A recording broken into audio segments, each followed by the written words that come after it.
Tweet किया है कि दवाई की क्वालिटी को लेकर एक डॉक्टर ने, अलीपुरद्वार के एक डॉक्टर ने लेटर दिया था, official letter, that the quality of the medicine are not so good. उसके बाद सरकार ने क्या किया, उसका भी आपको हमने डॉक्यूमेंटेशन दिया कि जब एक डॉक्टर खुद से लिख रहे हैं कि दवाई की क्वालिटी ठीक नहीं है, बार बार ऐसे केसेस आ रहे हैं, उस समय इस व्हिसल ब्लोअर को, जिन्होंने पहली बार, डॉक्टर उदयन, जिन्होंने पहली बार ये पूरा बात ऊपर उठाया, उनको ही शोकस किया गया कि आपने क्यों ये चीज लेटर लिखी, जबकि वो व्हिसल ब्लोअर का काम कर रहे थे कि जिसके द्वारा सरकार को पता चले कि हालत क्या है। तो जो दर्शाता है, सिर्फ अभी नहीं, आरजीकर के समय जो पूरा करप्शन, स्वास्थ्य भवन यानी हेल्थ मिनिस्ट्री का जो हेडक्वार्टर है, जो यहां से नजदीकी है एकदम, जो हमारे नेबर है, उसको केंद्र करके जो करप्शन के चार्जेस लगे हैं, उसके इंक्वायरी अभी भी चल रही है। पूरा जो स्वास्थ्य डिपार्टमेंट है वो पूरी तरीके से करप्ट डिपार्टमेंट बन गई है। वहां पे ट्रांसफर से लेकर, दवाई से लेकर, कुछ भी बिना पैसे के नहीं होता। आप पैसा दो, आपको सब कुछ मिलेगा। दादा, मालदा में पहले तृणमूल पहुंचती, वो पुलिस को जो है उसने फायरिंग की और उसके बाद भाग जाता है। राज्य की लॉ एंड ऑर्डर की परिस्थिति पर क्या कहेंगे? देखिए, पश्चिम बंगाल पुलिस को कोई नहीं डरता। पूरे पश्चिम बंगाल में पुलिस जिस तरीके की काम कर रही है, पुलिस को पॉलिटिकली इतना रिगोरसली ममता बनर्जी ने यूज किया है, इसके कारण पुलिस के पास, पश्चिम बंगाल पुलिस के पास प्रोफेशनलिज्म बोल के कुछ है ही नहीं। और जितने भी गुंडे मस्तान है, गुंडे बदमाश है, वो नियमित रूप से तृणमूल कांग्रेस के नेताओं को फाइनेंशियल हेल्प करते हैं और इसके कारण से वो डरते ही नहीं पुलिस से। और पश्चिम बंगाल पुलिस एक के बाद एक घटना घट रही है। तृणमूल कांग्रेस के काउंसिलर भी सेफ नहीं है तृणमूल कांग्रेस के समय में। ये तो पूरी तरीके से हमारे जो होम मिनिस्टर है इस स्टेट के, उनका नाकामयाबी है।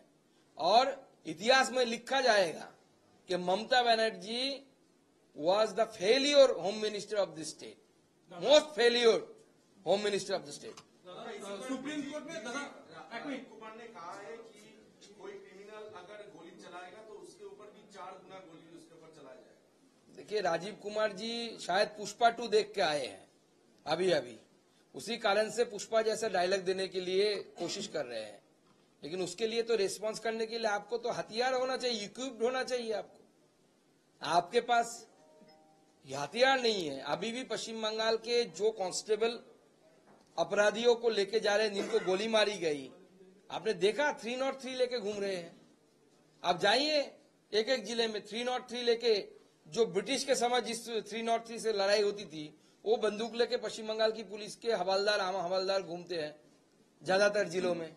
1-2 झारग्राम ऐसे, मेदिनीपुर जैसे नक्सलाइट प्रोन एरिया जो थे, 2-1 छोड़ के बाकी सब जगह में ऐसे हथियार लेके घूमते हैं। ये रेस्पॉन्स कैसे करेंगे? आप तो डायलॉग मार के चले आए। पहले आप पुलिस को आधुनिकीकरण करिए, पुलिस को मॉडर्न बनाइए, पुलिस को मॉडर्नाइजेशन लाइए और पुलिस को प्रोफेशनलिज्म लाइए। पुलिस में प्रोफेशनलिज्म चीज की नाम कुछ है ही नहीं, नाम की कोई चीज ही नहीं है। सुप्रीम कोर्ट में वन बाय एक एक और Akhilesh Yadav has made a statement on Mahakumbh. He has said that government figures are fake. Some trends are empty. How do you react to that? Now, these people always try to humiliate Hinduism and Hindu festival. And that's why they are trying to prove that this Kumbh is a flop show like that. But the whole world is really coming to India. More than more than 20 countries already visited the Mahakumbh. Not only that, worldwide, the Mahakumbh was the most searched incident in the social media also. In USA, in UAE, even in Pakistan, they are searching for Mahakumbh. So this is the impact of Mahakumbh, and this kind of people, those are anti-Hindu mentality, Akhilesh Yadav ji and his party. So Hindus, actually they don't take them seriously.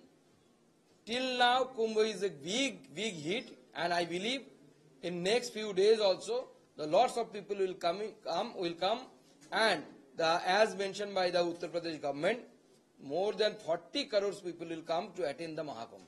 Supreme court में affidavit दाखिल हुआ है आर्जिकर को लेके, जहां पे doctors की expert team ने ये कहा है सीबीआई अपना काम नहीं कर रहा है। एविडेंस में एक से ज्यादा व्यक्ति था जिसके ऊपर तिलोत्तमा के ऊपर एक से ज्यादा व्यक्ति ने अत्याचार किया था। देखिए, अगर डॉक्टर्स की किस टीम ने सुप्रीम कोर्ट में ऐसी रिपोर्ट दी है मुझे तो पता नहीं। अगर ऐसी रिपोर्ट दी है तो सुप्रीम कोर्ट देखेगा उसको। लेकिन सीबीआई का जो तहकीकात है उसमें बस एक ही व्यक्ति को दिखाया जा रहा है, बाकी का ऊपर इन्वेस्टिगेशन नहीं हो रहा है, वो यही कहना चाह रहे हैं। बाकी सीबीआई को लेकर प्रश्न उठ रहा है। नहीं, आप सीबीआई इसका उत्तर देगी। अगर डॉक्टर्स बोल रहे, डॉक्टर्स तो इन्वेस्टिगेट नहीं कर रहे हैं ना, उनको पता नहीं कैसे इन्वेस्टिगेट करते हैं, उनको वो भी पता नहीं। तो वो बोल रहे एक के दो तीन, मैं भी बोल सकता हूँ 5 आदमी हैं, लेकिन प्रूफ तो चाहिए हमें। प्रूफ तो दो आप। एंटी नेशनल स्टेटमेंट है वो वापस लेना चाहिए जल्द से जल्द, और इसका कंडेम भी किया है। देखिए, RSS Rashtriya Swayamsevak Sangh is a separate organisation and they are well equipped to answer all these things. So I am not the right person to be asked this type of question. RSS spokesperson, they will answer. दादा, पहली बार होगा कि RSS के जो प्रधान है मोहन भागवत, वो 10 दिनों के लिए पश्चिम बंगाल आ रहे हैं। एक पब्लिक मीटिंग भी होगी बर्दवान में। 2025 इम्पोर्टेंट ईयर है क्योंकि 26 में चुनाव है। कई ऐसे पॉलिटिकल एनालिस्ट कह रहे हैं कि वो बीजेपी की मदद करने के लिए और शक्तिशाली करने के लिए वो आ रहे हैं। देखिए, ये जो लोग आरएसएस को नहीं जानते, राष्ट्रीय स्वयंसेवक संघ को नहीं जानते, उनके लिए ऐसी बातें करना स्वाभाविक है। रामकृष्ण परमहंस देव ने कथामृत में एक स्टोरी सुनाया करते थे कि 5 आंखों से देखने, मतलब अंध जो होते हैं, ब्लाइंड जो होते हैं, वो हाथी देखने गए थे। किसी ने सूर पकड़ा, किसी ने पैर पकड़ा, किसी ने टेल पकड़ा। तो आके किसी ने बोला कि हाथी खंबे जैसा होता है, किसी ने बोला नहीं हाथी लंबा पाइप जैसा होता है। तो ऐसे ही है इन लोगों का। आरएसएस का नियम है कि हर साल पूजनीय सरसंघ चालक या सारे कार्यवाहक कोई ना कोई आता है, ऑल्टरनेटिव करके आता है। ये नियम है उनका, उन लोगों को पता नहीं, इसलिए बोल रहे हैं। और जिस प्रोग्राम के बारे में बोल रहे हैं उस प्रोग्राम के बारे में मुझे पता नहीं, उसमें आरएसएस जो स्पोक्स पर्सन है वो बताएंगे। आखिरी सवाल एक है कि कोलकाता और आसपास के इलाके में हैम रेडियो में बांग्लादेशी कुछ बातचीत चल रहा है, ये पकड़ा गया है, क्या कहना चाहिए, क्या सिक्योरिटी लैब्स है? देखिए, ममता बनर्जी की सरकार के समय में पश्चिम बंगाल में सिक्योरिटी लैप्सेस की एक के बाद एक घटना घट रही है, और ममता बनर्जी किसी दूसरे को एंटी नेशनल स्टेटमेंट के बारे में बोल रहे हैं। उनको खुद के एंटी नेशनल एक्टिविटी को बंद करना चाहिए। ममता बनर्जी बीएसएफ को जमीन नहीं दे रही है फेंसिंग करने के लिए, ये एंटी नेशनल एक्टिविटी नहीं है। अमित शाह जी को इतने खराब शब्द बोलने के बावजूद अमित शाह जी आके नवान्नों में जाके बैठक करते हैं मुख्यमंत्री जी के घर में, मतलब मुख्यमंत्री जी के ऑफिस में जाकर, और वहां से वो रिक्वेस्ट करते हैं कि 72 पोस्ट के लिए, बीएसएफ पोस्ट के लिए आप लैंड दीजिए बीएसएफ को। 2-2.5 साल हो गया, नहीं दिया। ये एंटी नेशनल एक्टिविटी नहीं है। आप अलाउ कर रहे हैं बांग्लादेश से कि लोग घुसे और पूरे भारत में इस तरीके की एक्टिविटी चलाइए, भारत विरोधी एक्टिविटी चलाइए, आप अलाउ कर रहे हैं। तो Mamata Banerjee is a anti national CM. चलो,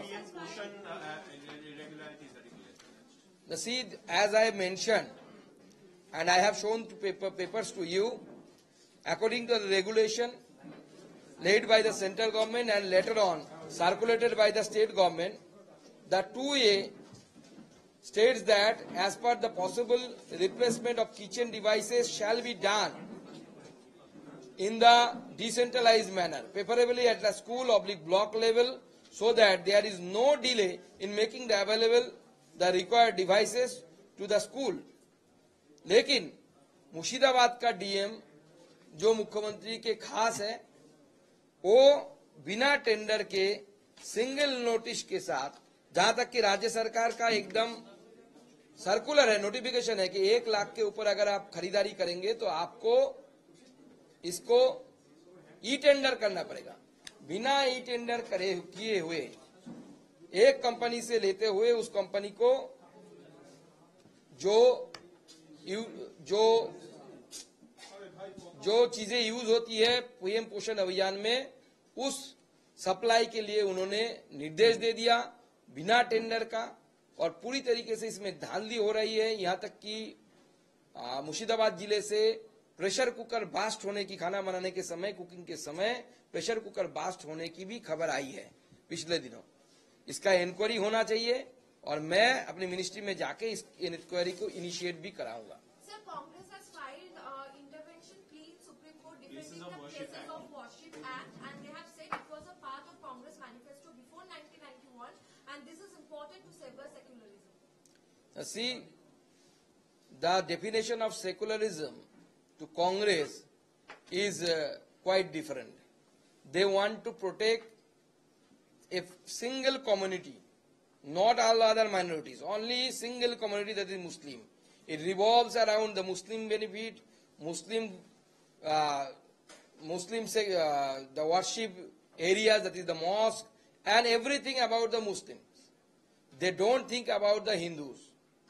In this country, thousands of mosques were built on the debris of the temple. So, you know that there are demands from the Hindu side also that we should be compensated after the independence, so many years of the independence. And Hindus fought Ram Mandir more than 400 years. And they have to wait for the verdict of the Honorable Supreme Court. So Hindus are, whatever they are demanding, they are doing it peacefully, or as a law-abiding citizen, they are doing this. So Congress is always trying to protect the minority and the Muslims, and that's why once this country has faced the division, that is the partition, and again Congress is trying to make division between the communities of this country. Chalo.